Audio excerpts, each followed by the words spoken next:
ట్రంప్ను చంపాలని ఇరాన్ చూస్తుంది అని నెతన్యాహు సంచలన ఆరోపణలు.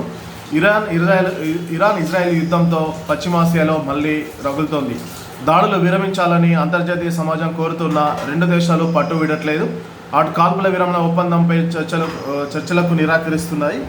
ఈ పరిణామాలపై తాజాగా ఇజ్రాయెల్ ప్రధాని నెతన్యాహు స్పందిస్తూ సంచలన ఆరోపణలు చేశారు. ఇరాన్కు అమెరికా అధ్యక్షుడే ప్రధాన శత్రువు అని ఆరోపించారు. ఆయనను చంపాలని టెహ్రాన్ కోరుకుంటుందని అన్నారు. ఇరాన్కు ట్రంపే నెంబర్ 1 శత్రువు. అమెరికా అధ్యక్షుడు సమస్యను పరిష్కరించగల సమర్థ నాయకుడు. బలహీనమైన రీతిలో బేరసారాలు చేయడానికి ఆయన ఎప్పుడూ ఇష్టపడరు. ప్రత్యర్థికి లొంగిపోరు. గతంలోనూ ఆయన నకిలీ ఒప్పందాన్ని నిలిపి పక్కన పెట్టారు. కసిం సులేమాని మట్టుపెట్టారు. ఇరాన్ దగ్గర అణ్వాయుధాలు ఉండకూడదు, ఉంటే అంటే వారు యురేనియం శుద్ధి చేయకూడదని, అందుకోసం ట్రంప్ కఠినమైన నిర్ణయాలు తీసుకుంటున్నారు. దీంతో ఇరాన్కు అమెరికా అధ్యక్షుడు ట్రంప్ ప్రధాన శత్రువుగా మారారు. అందుకే ఆయనను చంపాలని టెహ్రాన్ చూస్తుందని ఇజ్రాయెల్ ప్రధాని నెతన్యాహు సంచలనమైన ఆరోపణలు చేశారు.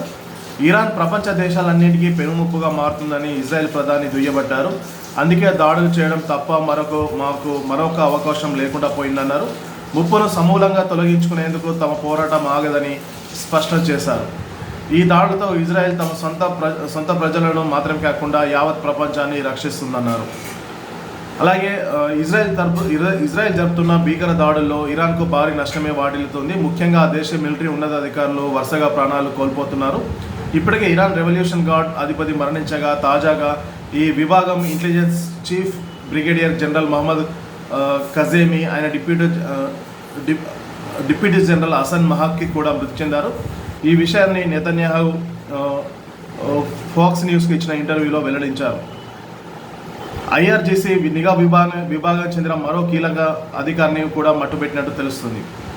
అయితే ఈ పేలుళ్లతోనే ఇరాన్లో స్వల్ప భూకంపం కూడా సంభవించినట్టు తెలుస్తుంది. గత వారాంతరం నుంచి ఇజ్రాయెల్ ఆపరేషన్ రైజింగ్ లయన్ను ప్రారంభించిన సంగతి తెలిసిందే. ఇజ్రాయెల్ అణుస్థావరాలే లక్ష్యంగా వైమానిక దాడులు చేస్తుంది. ఇజ్రాయెల్ తాజాగా సోమవారం తెల్లవారుజామున ఫోర్దో న్యూక్లియర్ సైట్ వద్ద భారీ పేలుడు శబ్దాలు వినిపించాయి.